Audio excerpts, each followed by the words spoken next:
Hola, nuevamente estamos aquí para resolver en AutoCAD un ejercicio que hemos resuelto en tablero, es decir, el tema de corte de piezas o figuras tridimensionales. Para ello tenemos una proyección isométrica de una determinada pieza. Esta pieza intentaremos reproducirla dentro de una hoja A4. El primer problema con el que nos encontramos es que el dibujo tiene el tamaño original de la pieza es mucho mayor que el tamaño de la hoja 4, por lo cual necesitaríamos reducirla. Es lo que tranquilamente, por ejemplo, nos podría estar pasando si quisiéramos representar una silla en una hoja 4. ¿Qué es lo que haría? En primer lugar, fíjense que simplemente reduciéndola a la mitad, es decir, al 50%, es decir, las medidas 20, 44, 20 y 30 pasarían a ser de 10, 22, 10 y 30 y 15. Entonces, valiéndonos de eso, he elegido una vista como mi vista anterior, es decir, particularmente aquella en la que se ve esta parte superior en la forma de U de frente. Yo ya he ido adelantando el dibujo y he tomado esas medidas reducidas al 50% para dibujar mi vista anterior. ¿Qué voy a hacer seguidamente con esto? Simplemente proyectar, como lo sigue diciendo el método, todas las líneas desde mi vista anterior hacia donde va a estar ubicada mi vista superior. Voy a tomar una determinada distancia desde el cuadro para separarme de él y a partir de la vista anterior seguiré proyectando mis líneas. Fíjense que las hago pasar de largo por una sencilla razón de seguridad para poder obtener los resultados buscados. Vamos a utilizar el modo ortogonal. Aquí hay líneas muy cercanas. Tenemos la línea del eje de simetría.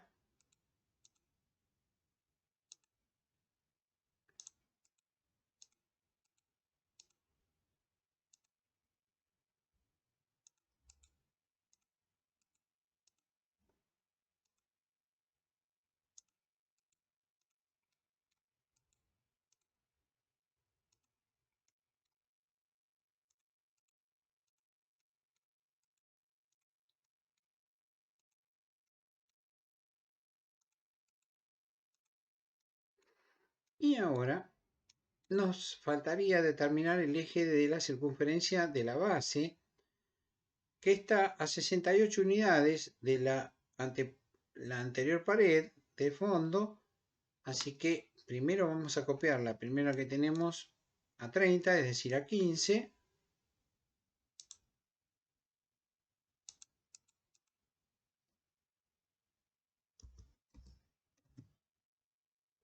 Y luego copiaremos la otra que decía 68, es decir, a 34 unidades hacia abajo. Esta última línea en realidad es el eje de la circunferencia que está en la base. Es decir, que podríamos cambiarlo de capas, es decir, copiando propiedades. Yo de un eje al otro copio las propiedades y la cambio de capa. Y ahora ya podría definir con las aristas visibles las características más salientes, más importantes de la pieza en cuestión, en particular de la vista superior.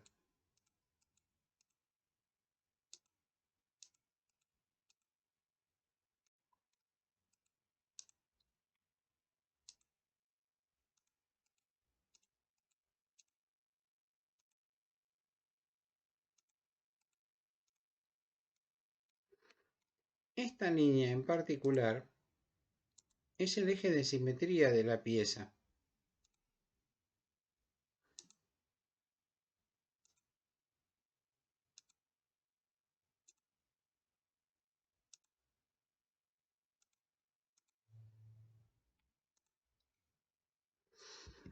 Y bueno, ahora ya puedo dibujar inclusive el arco que está aquí en esta parte, con un centro en esta intersección.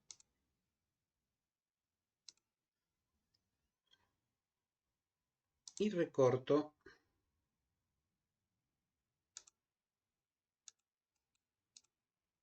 los sobrantes. Dibujamos las otras dos circunferencias, una menor y la otra ligeramente superior que apoya en el otro tramo. Con esto tenemos dibujada la figura justamente de la vista superior. Pero ahora ya simplemente editamos el texto y le llamaremos B.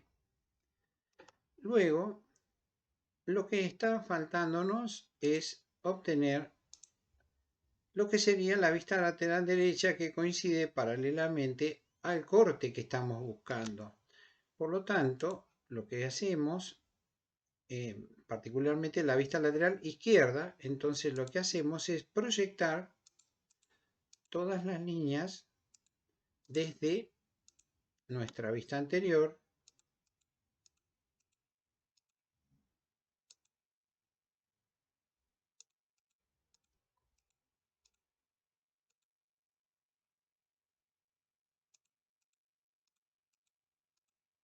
las proyectamos un poquito más largas para asegurarnos de que se van a entrecruzar con las proyecciones que vengan desde la superior. Ahora, ¿qué vamos a hacer? Desde la superior proyectamos hacia el cuadro las que nos falten.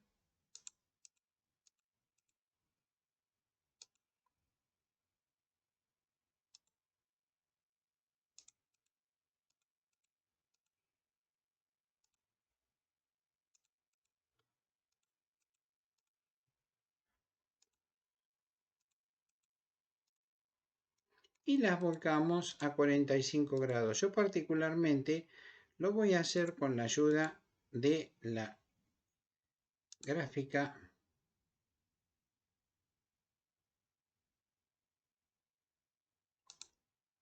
a 45 grados.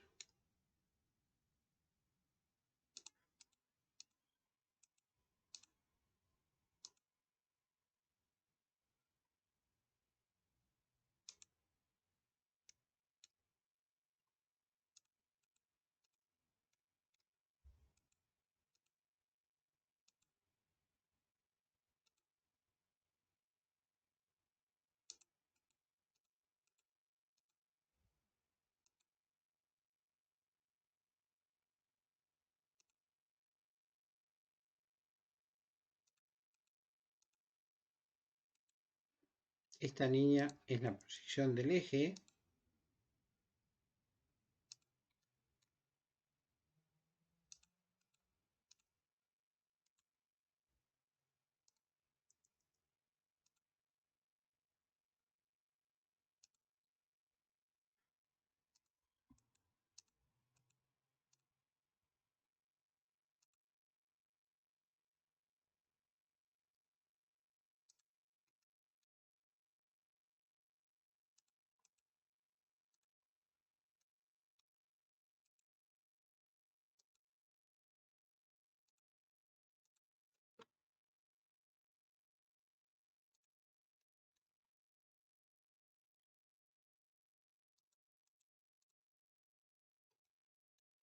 Y bueno, simplemente voy a estirar esta línea por las dudas un poquito más.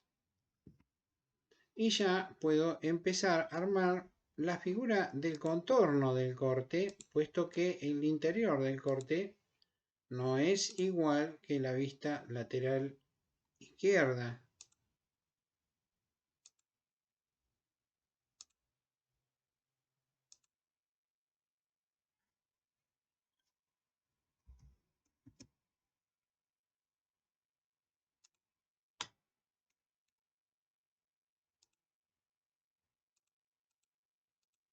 Y aquí vemos que el corte está pasando por esta línea, ya que es un corte que vamos a hacer por la mitad de la pieza. Y aquí vamos a observar lo siguiente. Tenemos una parte de una arista que vemos en vista y el resto en corte.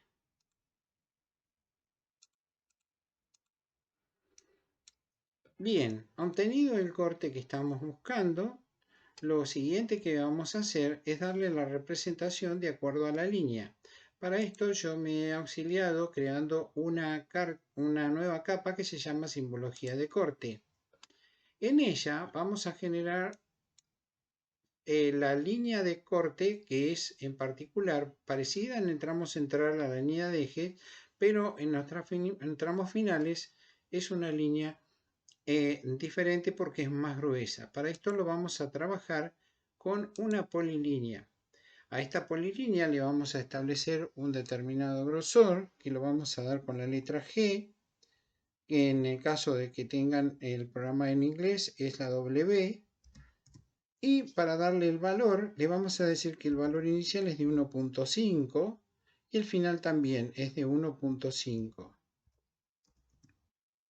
Luego la vamos a realizar y esta línea la vamos a mover hacia el interior de la pieza, puesto que tiene que estar atravesando la pieza.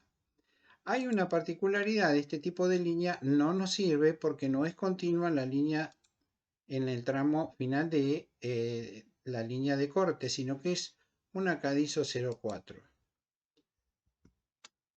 Ahora, una vez hecho esto, lo que vamos a hacer es, otra vez con polilínea, vamos a dibujar la flecha indicativa del hacia qué lado se hace el abatimiento del corte. Vamos a darle como punto inicial el tramo central de la segunda parte de la línea y nuevamente con grosor le diremos que el grosor inicial es de 0, el grosor final es de 2 y el largo es de 5 unidades. Luego le vamos a dar también un valor del grosor siguiente y esta vez le vamos a decir que el grosor es de 0.5 y el final es 0.5 y el largo aproximadamente va a ser de 7 unidades.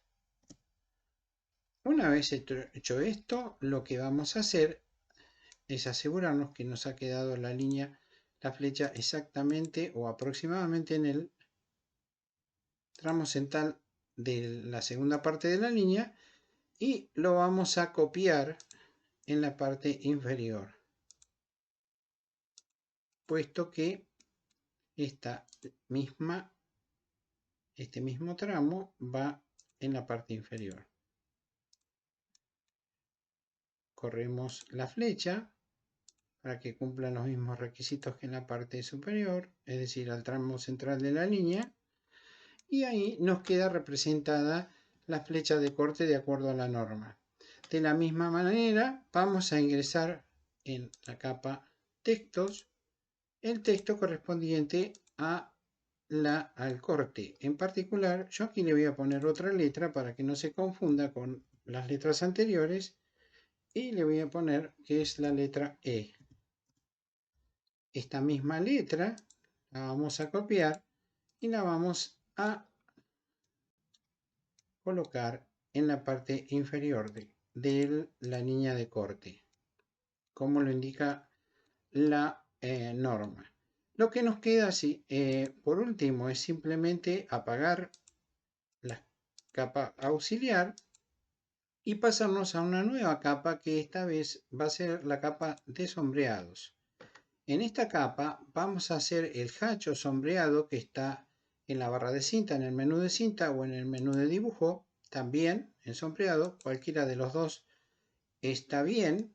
Y lo que vamos a hacer es atribuirle un patrón de sombreado a las zonas indicativas del corte, particularmente de todos estos patrones que figuran en el listado. Simplemente yo voy a elegir el ANSI 31 y voy a hacer una imagen previa para ver cómo queda. Si las proporciones están bien, es decir, por defecto me lo coloca en una unidad, yo lo dejo. Si lo veo que está muy chico, lo puedo cambiar a, vamos a seleccionarlo. Fíjense que si yo quisiera cambiarlo, lo puedo achicar y lo pongo en 0.5 unidades. Fíjense que al ponerlo en 0.5 el trazado queda más denso. Sin embargo, si lo pongo en 2, el trazado se abre. Lo vuelvo a poner en 1 porque considero que está bien y además lo aplico en esta zona. Realizado esto, lo que me estaría faltando simplemente es colocar un eje en esta parte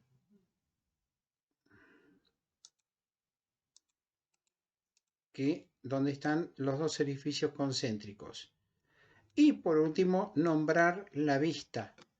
Es decir, en particular, tenemos aquí a la vista, al corte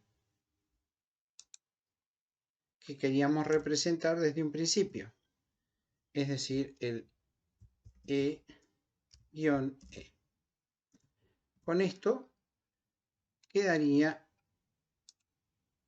el ejercicio y la representación de corte completos. Además de esto, ustedes podrían colocar las referencias con respecto a A y B, que son las vistas anterior y superior. Y, por supuesto, en la carátula iría la escala que se ha estado utilizando. En particular, esta carátula no tiene un lugar, así que yo se la he colocado en la parte inferior. De esta manera queda resuelto el ejercicio de corte. De mi parte, nada más. Hasta pronto.